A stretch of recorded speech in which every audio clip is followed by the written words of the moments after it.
Exercise 7.2 में आखिरी सवाल रह गया क्वेश्चन नंबर 8।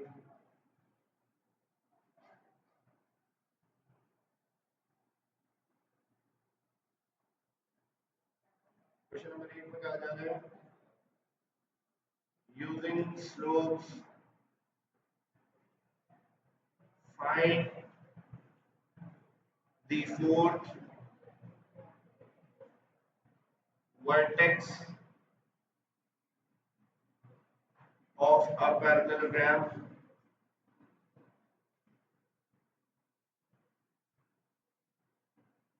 if किसी बुक में सवाल में रेक्टेंगल लिखा हुआ है, याद पड़ा सवाल यही है, पैरेललोग्राम की जगह रेक्टेंगल लिखा हुआ है, 0,-1 4,-3, चाहे रेक्टेंगल हो चाहे पैरेललोग्राम में काम ही एक ही करना है। 12,3 are its 3 consecutive vertices.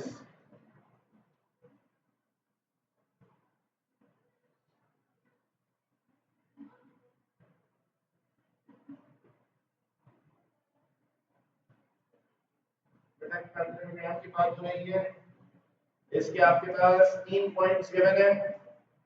पहला पॉइंट A 0,-1, दूसरा पॉइंट B 4,-3, तीसरा पॉइंट C 12,3, चौथा पॉइंट निकालना है D। जो पॉइंट निकालना है इसको हम A, B सपोज करेंगे। सवाल में मेंशन हुआ है कि स्लोप्स की मदद से निकालना है इसे। तो बेटा पहली साइड के स्लोप को m1, दूसरी साइड के स्लोप को m2, तीसरी साइड के स्लोप को m3 और चौथी साइड के स्लोप को m4 कहेंगे। तो पहला काम late A 0,-1, B 4,-3, C 12,3 and D A, B are the vertices of a parallelogram. बेटा स्लोप्स निकालने हैं।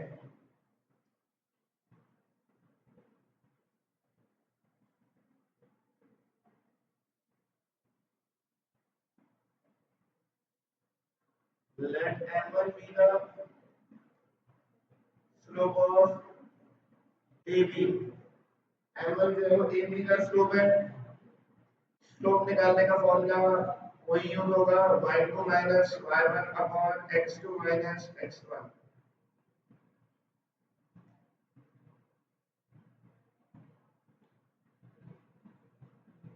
A point 0,-1,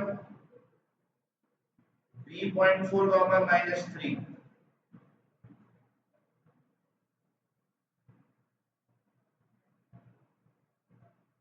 x1 y1 x2 y2 है।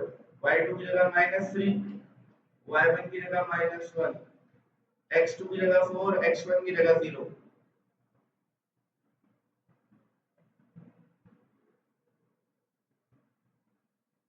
तो m1 आएगा -2/4,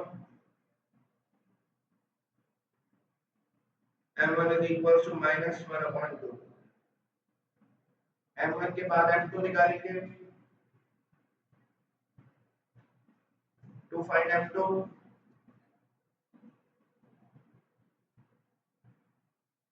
let m2 be the slope of side BC या line BC।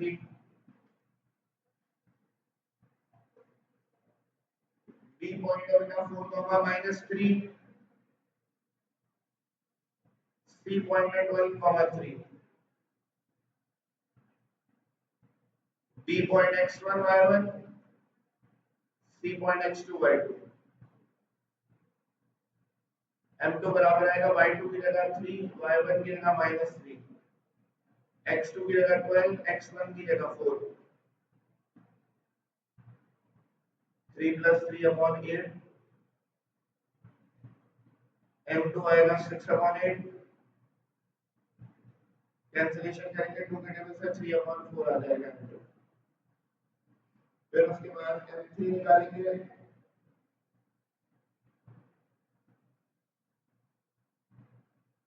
to find m3 let m3 be the slope of side CD CD का slope m3 है C point है 12,3 D point है a,b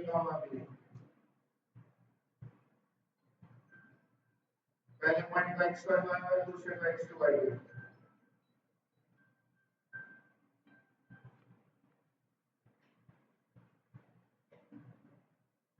m3 की value आएगी y2 minus y1 upon x2 minus x1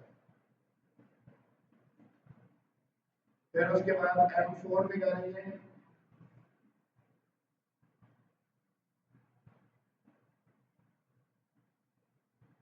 let m4 be the slope of side AD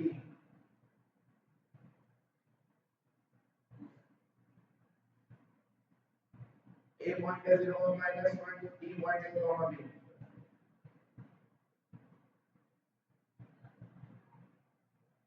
x1 y1 x2 y2 y2 की जगह b y1 की जगह -1 x2 की जगह a x1 की जगह 0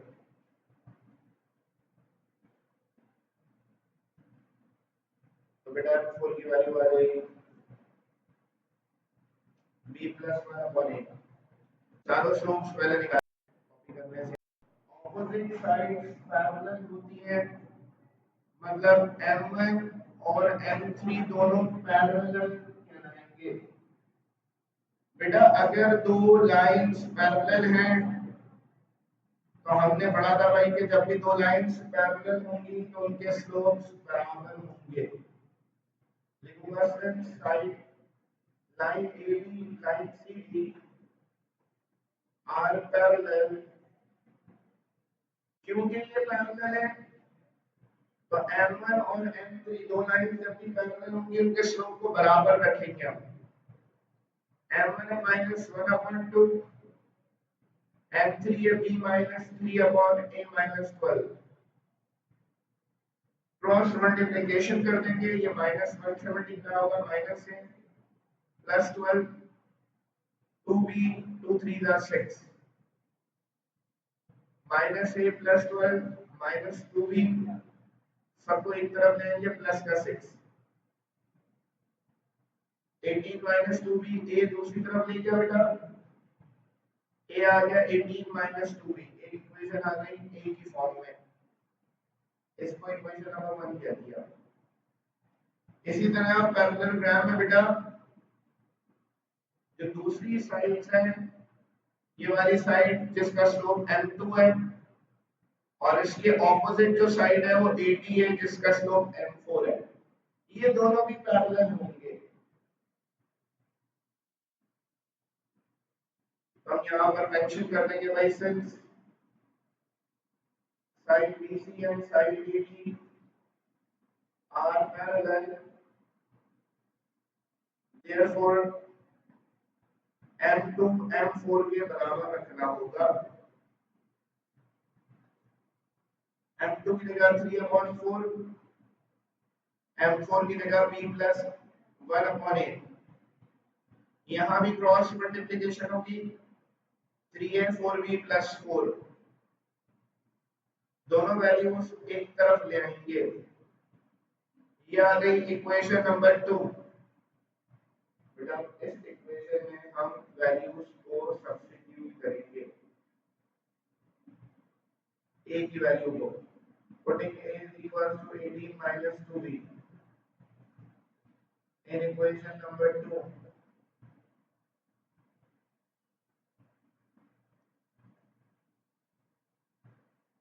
तो बेटा इक्वेशन नंबर 2 है 3a minus 4b minus 4 is equals to 0। यहाँ जो a लिखा हुआ है a हटा देंगे, a की जगह 18 minus 2b आएगा। 3 18 से मल्टीप्लाई होगा 54, 3 2 का 6b minus 4b minus 4 is equals to 0। 54 में से 4 गया 50 बचा, minus 6b minus 4b तो 10b हो गया। तो 50 is equals to 10b and b is equals to 5। b की वैल्यू 5 आ गई। b की जो वैल्यू आई है इसको इक्वेशन 1 में रखेंगे। Put it in equation number 1। तो a बराबर है 18 minus 2, b की जगह 5 आ गया। a आ जाएगा 18 minus 10, a आ जाएगा 8। पॉइंट डी हमारे पास a, b था, ये बराबर आ गया 8, 5 के। is the required vertex